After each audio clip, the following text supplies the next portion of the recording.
Thank you, Chairwoman, Mr. Palmer. Committee members, thank you for the invitation to testify on the issues of importance to my constituents as the Transportation and Infrastructure Committee develops its legislative agenda. I want to begin by giving you some numbers. Since 1950, the sea level in South Florida has risen 8 inches. It is only speeding up. By 2030, the sea level in South Florida is projected to rise up to 12 inches, and by 2100, perhaps 80 inches. According to UN projections, the average temperature on the planet will rise 5 to 9 degrees Fahrenheit by the end of the century. This will cause a sea level rise that will virtually submerge all of South Florida. If we continue to do nothing on climate change, my community, as we know, will disappear. Actually, my district will disappear. We have a moral obligation to mitigate and adapt immediately, as we are already seeing the effects of climate change and sea level rise. It no longer takes a strong hurricane to flood our streets. They now flood just from a particularly high tide, such as the king tides. In fact, tidal flooding has become 3 times as common in South Florida in just the past 19 years, causing so-called sunny day flooding. When people can't get to work because the streets are underwater, when tourists can't walk around to shops and restaurants, when children can't go to school, our economy and our future suffer. This flooding is putting even our most basic human necessities at risk. 90% of South Florida's drinking water comes from the underground Biscayne aquifer. Because of Florida's porous limestone bedrock and the diversion of fresh waterways, as sea levels rise, salt water reaches further inland and our drinking water is seriously threatened. If we do not address sea level rise through infrastructure, this saltwater intrusion will destroy not only our source of drinking water long before Miami is underwater. And with hurricane season around the corner, we are already bracing for the worst, with the most powerful storms causing more destruction than ever before. Category 4 and 5 hurricanes are projected to be at least 45% more common because of rising ocean temperatures.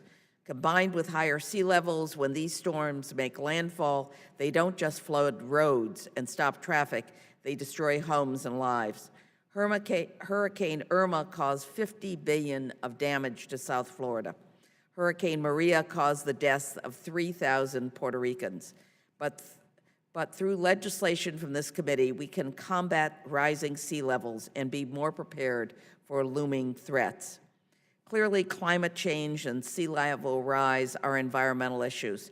Clearly, they're public health issues. And today I will make the case that climate change and sea level rise are infrastructure issues. At the most basic level, what is the point of investing in infrastructure that will be underwater in 10 years? We have a real opportunity to use climate-smart infrastructure to prepare for higher sea levels, mitigate the effects of climate change, and protect our communities. So I ask my colleagues on this committee to make sea level rise and climate-resilient infrastructure a fundamental component of their infrastructure legislation. We have already had success designing effective infrastructure projects in Miami that are actionable and scalable to the national level. In my district, the city of Miami Beach has raised much of its public roads by 2 feet and are considering zoning adjustments to raise base flood level elevations for new construction.